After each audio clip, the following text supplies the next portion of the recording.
For years, there have been reports that people have found a way to make a motor run on water.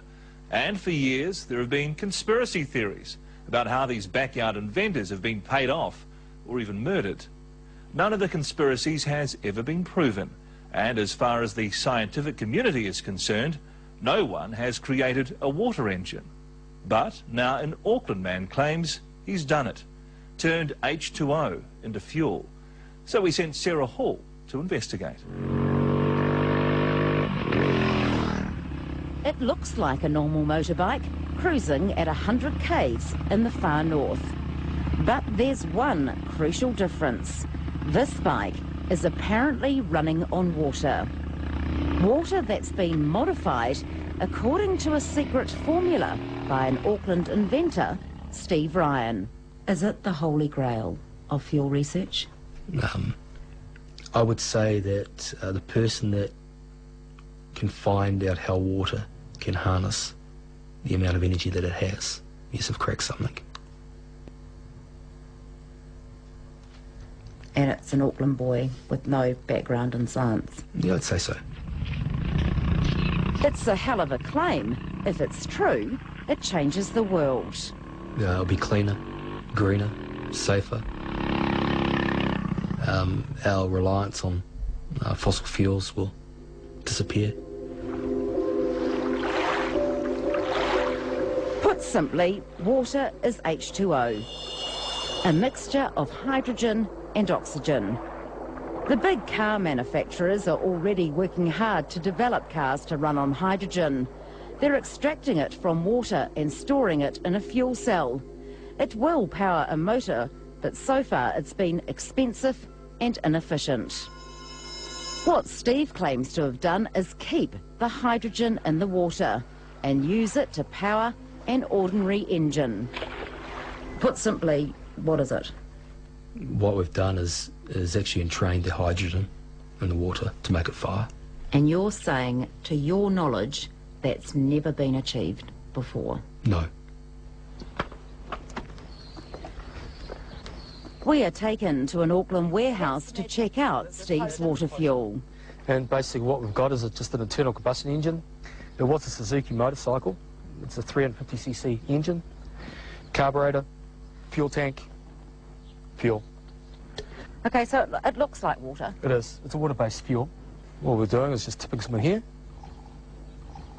Yep. Yep. And what we're going to do is put a lid on there. Right, so that's for me to hold. That's for you to hold, please. Because we're going to test this later on. And I'm going to just tip it in here, which is a fuel tank. And then what we'll do, I'm just going to get you to stand back for a moment. And then what we're going to do is stand back a bit and we'll crank this up. Come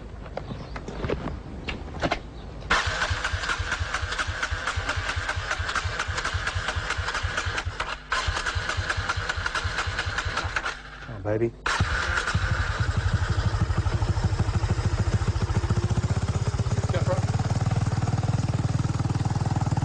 Ride it around, be nice to it.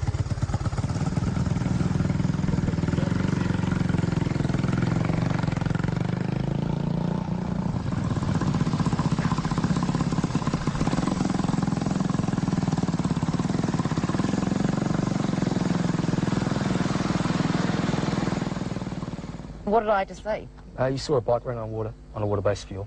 People would say that you're joking. Yeah. It can't happen. They're entitled to their opinion. And that's it. At the end of the day, it doesn't matter what someone says, it's happening. So it's water, you've changed the structure of the water, but you haven't added anything, like there's no hidden petrol in No, here? there's no petroleum, no carbons, no. Steve Ryan says the fuel is the invention. There's nothing particularly new about the bike, apart from a simple modification of the carburetor. These two here. So we got an independent mechanic to check it out, Steve Mason from Albany Toyota. Well, there's no alternative fuel supply anywhere actually, because it's all going in straight into the top here. So there's, well, for one, there's no room to put anything else. So Steve, in your experience with this bike, you've said that there's nothing unusual about it. What would you say if we said that he's putting basically water in here? Well, without seeing it, I wouldn't believe it for a start.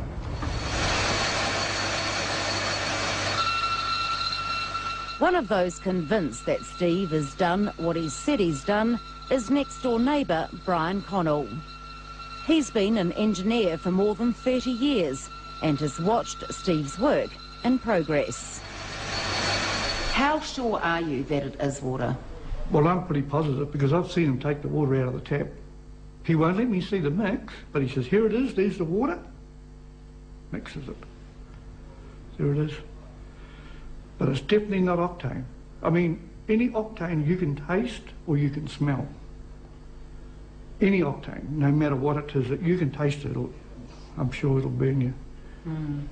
So you're positive it's water? I'm positive it's water. Steve Ryan gave up his job in finance to become a full-time inventor.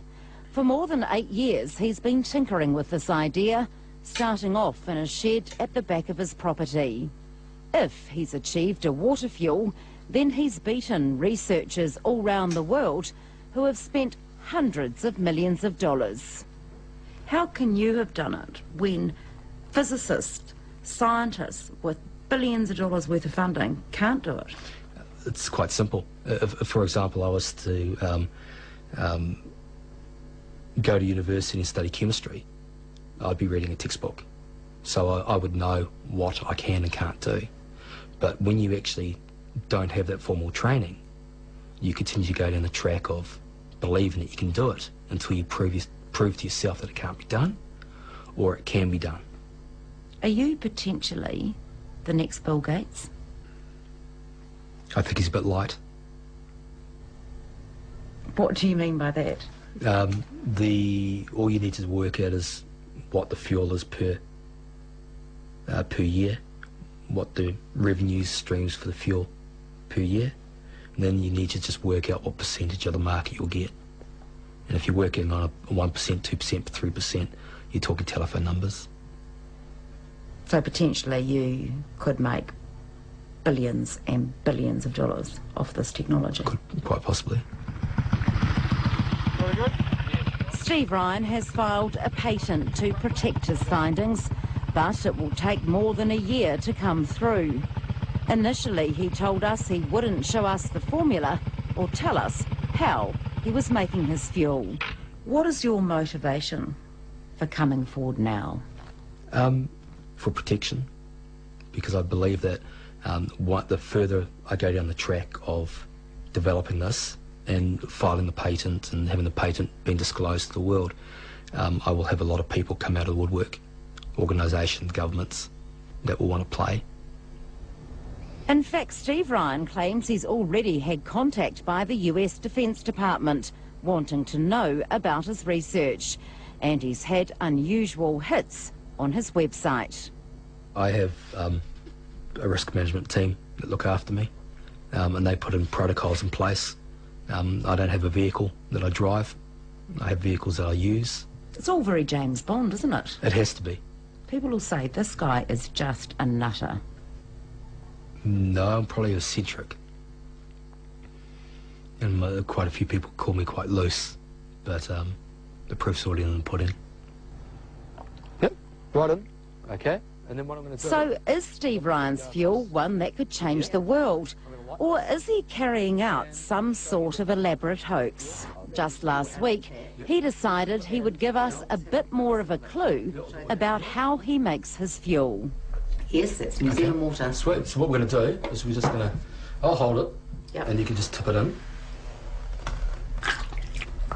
The water goes into this box and 20 minutes later it comes out the other end.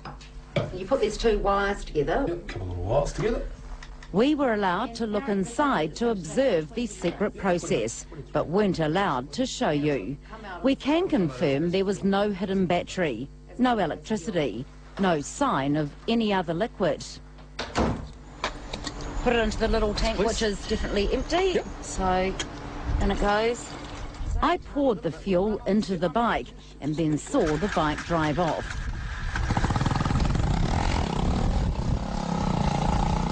Proof? Well, this time we brought in another expert, Isham Idris, a professor of chemistry at Auckland University. Well, my first impression is nonsense. That's you know. And I think that's where I stick to it so far, because to me it is still nonsense. Why? Well, simply because you cannot get more energy out, you cannot get energy out of something without putting energy. It doesn't actually smell of anything.